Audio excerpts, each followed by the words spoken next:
Step right up here for the greatest show on earth, the Washed Up Loser Olympics 2018. The vultures won't know which lifeless bodies to scavenge after which, but that's the chaotic nature of the CrossFit Games. I'm Asian reporter and returning champion Elgintensity, aka Inglorious Trapsterd. Frazier has had the overall lead and after 3 events, and he has never surrendered it. Castro couldn't find real injured people at a venue full of CrossFitters. Why pay $1,300 for something that pretends to be paralyzed when you can get the real deal for a bottle of camel milk? But look at him out, all the way out to the front. Great first move. Nicole Sager is first to the rope. This is not the rope obstacle you're looking for. There must be a more efficient way to come down. Sager's up and over and there it is. And Matt Frazier takes a nasty spill off of that thing, but he is okay, and Vellner's off it as well. Way to go. You have better ragdoll physics than Rescue Randy. You'd think some seasoned vets would be a little more careful almost 20 feet above the ground. Talk about burying your head in the sand. Now let's talk about burying your head in the asphalt. These are the fittest women on earth. You give them just a little bit of time and they learn a lot.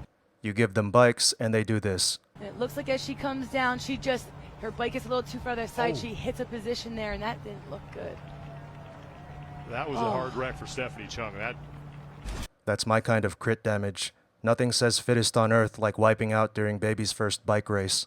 Bethany Shadburn, who's on the left of your screen, just gets out of control and hits the deck. She did fairly well in last year's bloodbath, the cyclocross. You'd think she'd be able to handle a course without barriers and tight corners until you realize that the ultimate man-made hazards are the workouts themselves. The rookie crashed, and instead of getting herself back on the bike, and that was a nasty tumble that she took right there, she says, to heck with this, I'm just going to run across the finish line. Breaking and dislocating your wrist because your bike chain dropped brings new meaning to getting popped for using gear. He's in the top left, and his pedal just pops off on his right foot, and then finds a way to get himself another bike. What a bunch of amateurs. If CrossFit were a real sport, the equipment wouldn't malfunction, just the competitors. Look at Mitchell Stevenson on the turn, who just got caught on that line and jackknifed his tire and was immediately off the bike. CrossFitters might not know how to ride bikes for shit, but all the tumbling they do means they have the kinetic chains for some devastating ground attacks. Patrick Vellner has dropped a chain. Vellner might have a lot of bad luck, but he's definitely not selfish with it. CrossFit's cameraman didn't record this. Now this is pod racing. If Castro wants bike carnage and loose chains, he should just program road rash next time. It would still be less violent than the CrossFit Total. It's time for my favorite event and probably yours. In one of my oldest videos, I roasted some fuckos for counting dogshit lifts in their totals. Surely the judging standards are better years later, especially at the games. Leader at the third of the way mark, Camille LeBlanc-Bazinet, 125. That looked easy, and that's not a surprise for somebody that... Surprise, the judging still sucks. There's a little bit of something that we're noticing there, though, was with the movement itself on that.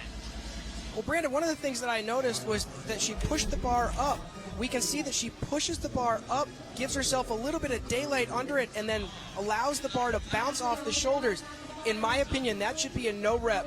It's not a matter of opinion, dicktard. It says so in the rules you didn't read. And here's the second for LeBlanc-Bazinet, and again with that little stutter step. You're stuttering. She's bouncing. We're looking for some clarification on and if there was some allowance on that in the rules. Her allowance was the 135 press they gave her, even though she bounced it. Then this happened. Body starting with your feet, no bend from the hip, no bend at the knee, and no bounce off the shoulders. And no candy in that Pez dispenser. 145 for Sigma's daughter is not going to happen. It's not going to happen because she looks like she got hit in the face with a shovel. CrossFitters don't always land on their feet, but they always revert to their feline ways on the deadlift. Here's Sarah Sigma's daughter at 365, and Sarah Sigma's daughter is just... putting her spin on the cat back deadlift. I call it the kitty twister. Not going to make that happen. So Sarah Sigma's daughter is off to a surprising start here at the CrossFit Games. She fractured a rib during this event, but she's been deadlifting like shit since 2016, maybe even before that. Uneven bars are so routine for her that she should become a gymnast. Well, the rain's actually sorely needed. It was very hot so far today, very humid, so the cloud cover, it is more comfortable here on the field. Easy for you to say, asshole. You don't have to squat on a wet floor. What should these athletes be concerned about if the platform gets a little bit slick and they have over 400 pounds on their back? Great question, Mike. I think what we see with most CrossFitters, the way they squat, is it's a more narrow stance. They don't squat like a power lifter where they're going to open their stance really wide, turn the toes out. So I don't see slipping being an issue. Spoken like the guy who holds CrossFit strongman seminars and doesn't want to piss off his boss. 455, you mean floor slippery dive? You can see that foot just kick out from underneath He him. should have chalked up his shoes. Chalk gains. And he didn't have, it was the left foot that slid out. This could have been less disastrous with the right equipment, like towels or mops. If only Reebok made a lifting shoe with suction cups for added stability and marketed it to CrossFitters. Oh wait, they tried that and it failed miserably. Matt Fraser won the CrossFit Games by over 200 points. The other dipshits should have competed with the women, which CrossFit will allow in 2019. So if you're a CrossFit dude and want to improve your chances of winning the games as an individual, you need to finally accept what the rest of the world has been telling you and identify as a bitch. 0. Like the video and subscribe to the channel, now.